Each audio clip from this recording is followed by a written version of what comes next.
everybody. Welcome to Six Questions with Alana. That's me. And with us today, we have one of our wonderful faculty choreographers, Autumn. Hi, Autumn. Hi. We're going to talk about your piece, Balls. What was the inspiration and creative process for this piece? So really, this piece comes from inspired by a piece that I had done years ago when I directed a program at a high school. I had done a piece similar to this, but then the inspiration prior to that comes from a group called Momix, which is a fantastic modern. It's within the genre of modern, but they do a lot of experimental dance, a lot of things with illusion and weight and costumes mixed with lighting, mixed with sets, mixed with dance that create kind of a magic show to some degree of what you're seeing and how dance can be redefined and reimagined. A lot of them are gymnasts as well as, dancers and whatnot. So they have done in the past something with exercise balls that I had seen many moons ago. And I thought that's really cool. And so I tried something with my high school kids with it. So I thought leading up to this show, hey, I'd like to do something like that again.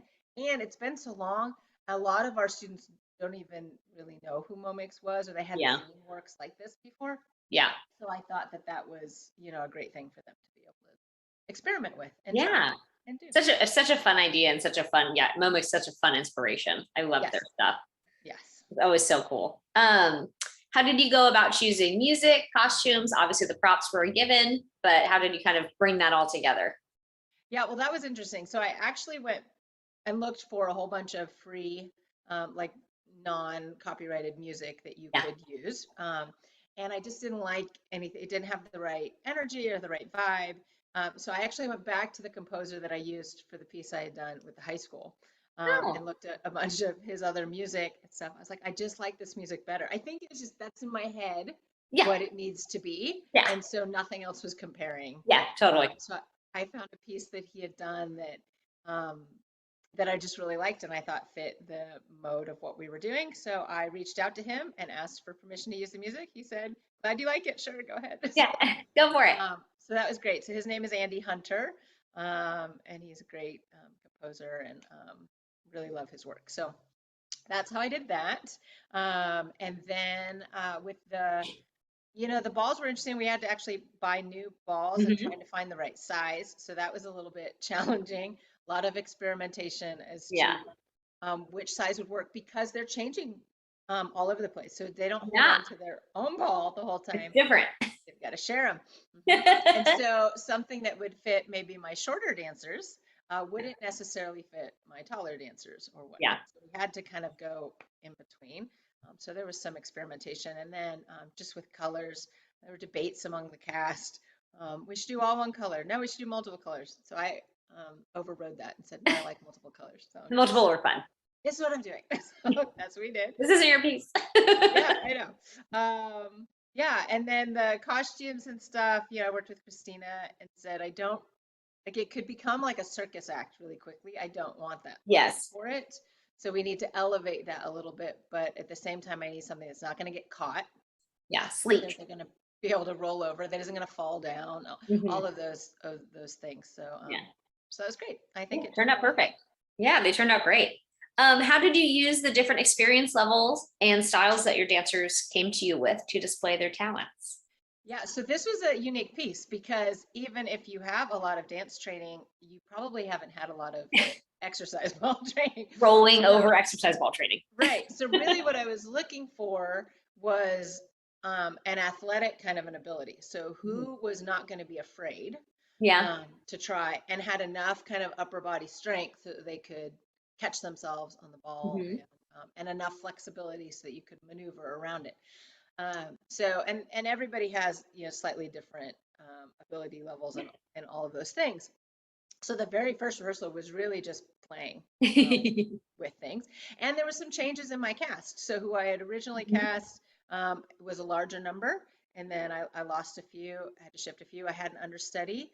And she ended up getting thrown in. I was like, I need an even number, so I guess you're gonna do this. You're in it. I don't think she was super ready to do this piece. but she really embraced it. I had a couple of them with a lot of questions at the beginning. Wait, what am I doing? Oh, Yeah. I don't know how to do that. It's okay, you'll learn. It's all good. I'll teach you. So that was good. And then, I had one dancer in particular, Jessie, who had done some theater, was clearly athletic, but had never really done a dance show. Yeah.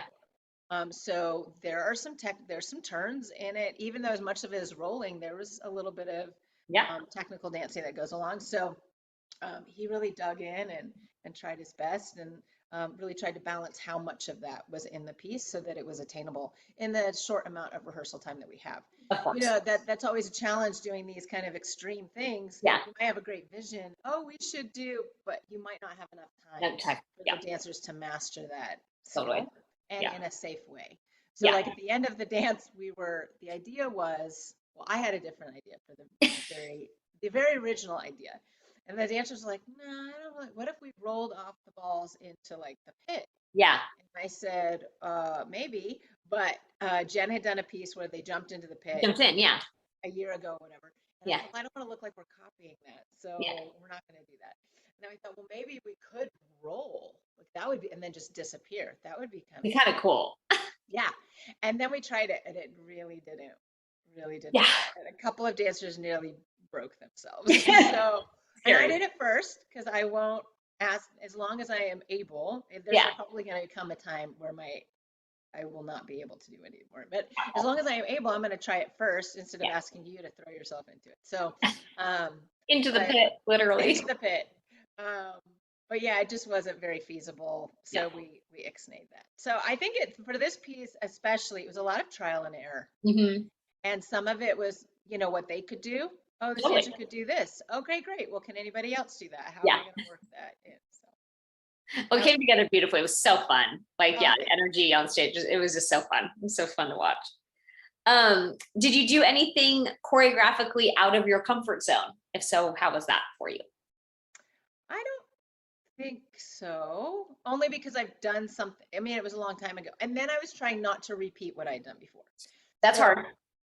So I went back and I watched it just to, that was quite good. That was nice. Or, oh, that was interesting. Or, whatever. And the piece I'd done before, I had like 24 of them or something. Oh my God. It was a lot. Yeah. So I was just trying to trying to educate myself as quickly as I could because we didn't have a lot of time. And the dancers I had never done something before. Totally. So, but I don't think it was out of my comfort zone as much as I just was trying to stay in this narrow path of what can they do, push them a little bit, not repeat everything I've done before. Yeah, not just copy the same. Of what works. Yeah. I felt like I was a little bit of a ping pong in my own like little boundaries. Yeah. Well, sometimes it's hard to stay within boundaries sometimes, and it's a challenge. Yeah. Were there any challenges or any difficulties that the dancers faced during either rehearsal, tech, or the show that they overcame and that you want to highlight, perhaps? Well, I think it's scary. You're right. There's a lot of pressure not to lose your ball. That it doesn't go bouncing off. And it can very easily. No, and honestly, there's so much that they're thinking about. You want your counts right, and then trying to get the space right because it's different on the stage than in the theater. Oh yeah, 100%. And then not running into the light trees and the curtains, which for some is easy because you're used to them being there. You've been on stage a lot, you know where they are. But for some of our dancers, been in that situation before, so that was very stressful for them. Don't hit this, don't hit that. Now look like you're having fun. Smile. So there was a little bit of that they had to overcome. A lot of kind of some mistakes of losing the ball or things happening that hadn't happened in rehearsal. Always. Quite the same way. Yeah. And then just, I think, having enough energy to fill the stage space. That stage. Because it's always different than when you have the mirror right in front of you and you think, oh, I have enough energy. Yeah. And all of a sudden there's just a vast empty space around you. Totally. Fill.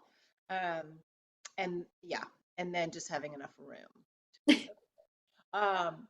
But nobody got really hurt. Elijah had hurt himself at in one of the rehearsals because he landed kind of funny coming out of one of the jumps.